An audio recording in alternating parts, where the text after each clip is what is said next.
अस्सलामुअलैकुम दोस्तों आपको एशिया कप की एक ताज़ा खबर से आगाह करते हैं कि हसन अली को ख़राब कारकर्दगी की वजह से एशिया कप से बाहर कर दिया गया है और इनकी जगह नसीम शाह को एशिया कप में शामिल कर लिया गया है।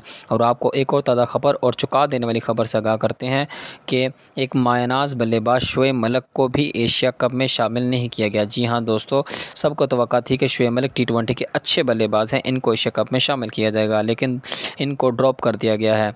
और दोस्तों, एशिया कप के लिए जो टीम सेलेक्ट की गई है, इस पर लोगों ने और साथी क्रिकेटर्स ने नाराज़गी का इजहार किया है। लेकिन दोस्तों, जो मौजूदा टीम ऐलान हुआ है, इनमें बाबर आजम बतौर कप्तान, शादाब खान वाइस कप्तान, मोहम्मद रिजवान विकेट कीपर, आसफ़ अली, शहीन शाह अफरीदी, फ़खर जमान, मोहम्मद वसीम, नसीम शाह, इफ्तिखार अहमद, हैदर अली, शाहनवाज दहानी, उस्मान कादर, हारिस रऊफ़, मोहम्मद नवाज़ और खुशदिल शाह शामिल हैं। और दोस्तों, आपको बताते चलें कि इस दफ़ा एशिया कप टी20 फॉर्मेट पर खेला जा रहा है, क्योंकि इसके बाद टी20 वर्ल्ड कप होना है। इसी वजह से एशिया कप को टी20 फॉर्मेट में तब्दील कर दिया गया है। और दोस्तों, आपको क्या लगता है कि शोएब मलिक को एशिया कप में होना चाहिए था?